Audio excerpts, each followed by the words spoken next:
Subscribe to our YouTube channel and press the bell icon to get the latest updates. स्वागत है आपका pure politics में और आज हम बात करेंगे मुजफ्फरनगर में किसान पंचायत की और उस किसान पंचायत से होने वाले नफ़ा नुकसान की, खास करके जो पॉलिटिकल इम्पैक्ट यूपी चुनाव पे पड़ने वाला है, क्योंकि हरियाणा में अभी चुनाव नहीं होने हैं। जो इस समय दो चुनाव क्रूशियल होने हैं, पंजाब और उत्तर प्रदेश में, और जिस तरह से किसानों की यूनिटी जो एक बड़ी तादाद में संख्या उमड़ी, उससे कहीं ना कहीं सरकार में चिंता है और सरकार को लगता है, बीजेपी को लगता है कि उत्तर प्रदेश का जो चुनाव होना है वहाँ पर वेस्टर्न यूपी में पार्टी को नुकसान उठाना पड़ सकता है। तो इस किसान पंचायत के मायने क्या हैं? क्या जाटों और मुसलमान की जो यूनिटी 2013 में टूटी थी वो यूनिटी वापस आ गई है? और क्या जाटों मुसलमान की यूनिटी के बावजूद भी बीजेपी इस चुनाव को निकालने की स्थिति में होगी, खास करके वेस्टर्न यूपी में जहां 100 से ज़्यादा विधानसभा की सीटें हैं? तो प्योर पॉलिटिक्स में बात किसान पंचायत, फार्मर प्रोटेस्ट और उसके इम्प्लीकेशन की।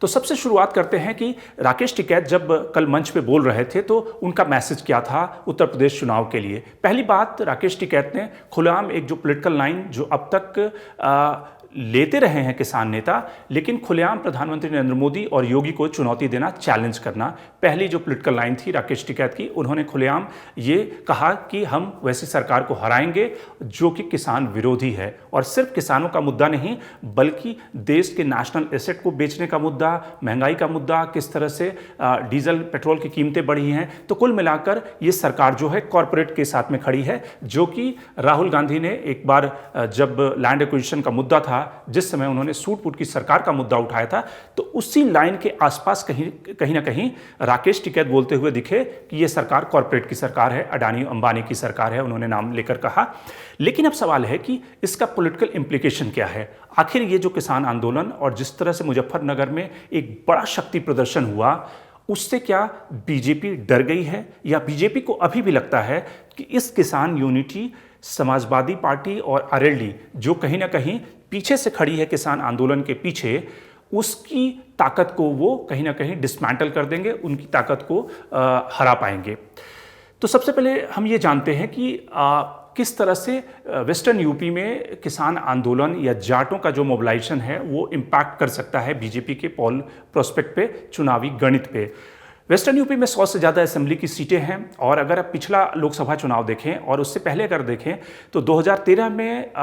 जो बीजेपी उस इलाके में 2014, 2017 और 2019 के चुनाव में जो बढ़त बनाई, उसका सबसे बड़ा कारण था कि जाट और मुस्लिम डिवाइड हो गए थे, क्योंकि मुजफ्फरनगर दंगा हुआ था और दोनों की यूनिटी टूट गई थी, और उन्होंने एक रिलीजियस कम्युनल लाइन पे वोटिंग किया, मतदान किया, जिसके कारण बीजेपी आसानी से उस इलाके से स्वीप करती गई, और एक समय में 38 सीट जीतने वाली बीजेपी वहां पर 100 से ज़्यादा असेंबली की सीटें उस इलाके पे जीती।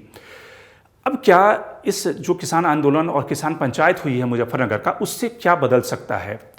जाट वैसे तो उत्तर प्रदेश में 2-3% हैं, लेकिन वेस्टर्न यूपी के इलाके में 12 से 13% उनकी तादाद है। मुसलमान कई कंस्टिट्यूंसी में तो 40% भी हैं, और कुल मिलाकर वहाँ पे 18-19% यूपी की पॉपुलेशन में है, लेकिन वेस्टर्न यूपी में उनका खासा जमावड़ा है। और उसी कॉम्बिनेशन, उसी कास्ट अलायंस पे एक समय में मायावती ने दाखिल की थी, दलित और मुस्लिम कम्युनिटी को साथ में लेकर। बाद में बीजेपी ने एक तरह से रिलीजियस लाइन पे पोलराइजेशन किया, और बीजेपी को रिलीजियस पोलराइजेशन का लाभ मिला। लेकिन जिस तरह से 2019 में चौधरी अजीत सिंह जब मुजफ्फरनगर सीट से लड़ रहे थे, उन्होंने ये आह्वान किया था कि 2013 में बीजेपी ने हमारे जो डिवीज़न थे उसका फ़ायदा उठाया, और हमें अब एक साथ यूनाइट हो जाना चाहिए।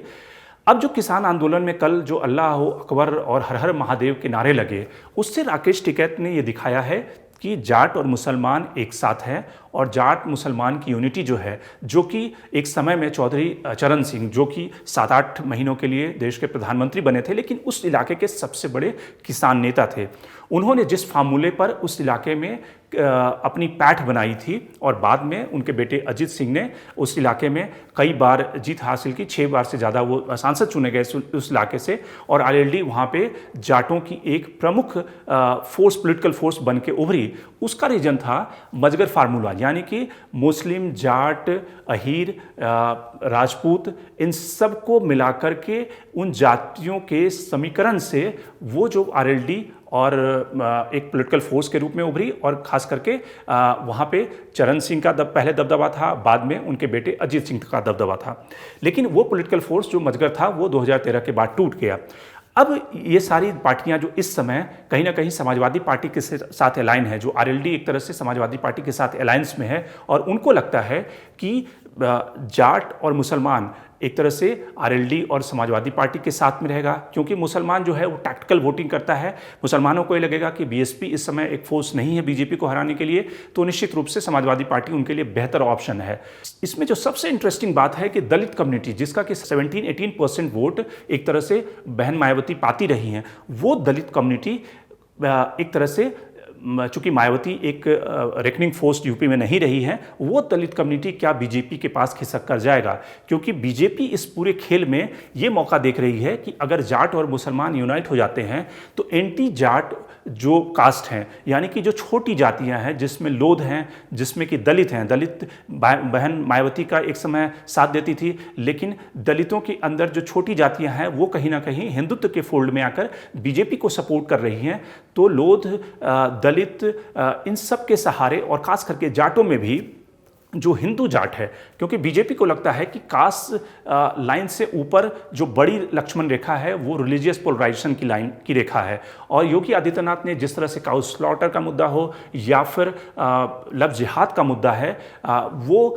उस चुनाव के दौरान हो सकता है फिर से एक प्रमुखता के साथ कैंपेन का मुद्दा हो जाए। तो हिंदू जाट जो है वो पहले किसान और अपनी समस्याओं से ऊपर वो हिंदू के रूप में सोचेगा, और हिंदू के रूप में जब वो सोचेगा तो वो बीजेपी को वोट देगा। तो बीजेपी को लगता है कि रिलीजियस पोलराइजेशन अभी भी मुद्दा है, और दूसरा जो छोटी जातियों का कंसोलिडेशन है वो कहीं ना कहीं वेस्टर्न यूपी में समाजवादी पार्टी आरएलडी का जो अलायंस है उसके समानांतर काम करेगा, और वो एक बेहतर पोजीशन में होगी इन तमाम हर्डल्स के बाद भी, किसानों के आंदोलन के बाद भी। लेकिन निश्चित रूप से बीजेपी के लिए खतरे की घंटी है, क्योंकि पिछले 3 इलेक्शन में, पिछले 3 चुनाव में जाटों का वोट बीजेपी को शिफ्ट हुआ है, लेकिन आज की तारीख में जाट नाराज हैं। न केवल पेट्रोल डीजल की कीमतें बढ़ने के कारण गन्ना का इशू एक बड़ा मुद्दा है, लेकिन बीजेपी को लगता है कि अगर गन्ना की कीमतें बढ़ा दी जाए, जो राज्य सरकार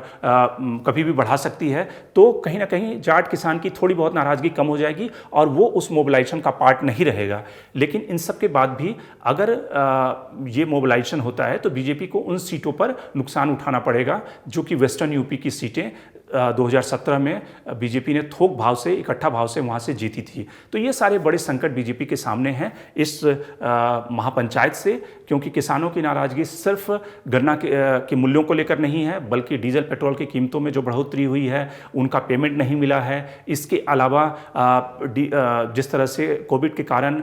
एक तरह से नौकरियां और रोजगार का संकट हुआ है, और ख़ास करके उनकी फसलों का सही दाम नहीं मिल रहा, एक तरह से पूरी इकॉनमी ठप पड़ी हुई है। तो ये सारे मुद्दे हैं कहीं ना कहीं एक तरह से एस्टिमुलेट होकर एक बड़ा रिजल्टमेंट बना रही है, जिसका कि नुकसान बीजेपी को चुनाव में, विधानसभा चुनाव में अगर समय रहते बीजेपी ने इस पर कार्रवाई नहीं की तो उठाना पड़ सकता है। Shankar Animesh, the print. लेकिन आप हमारे यूट्यूब चैनल को सब्सक्राइब करना ना भूलें, और साथ ही अपने कमेंट्स, अपने रिएक्शन लगातार हमें भेजते रहें।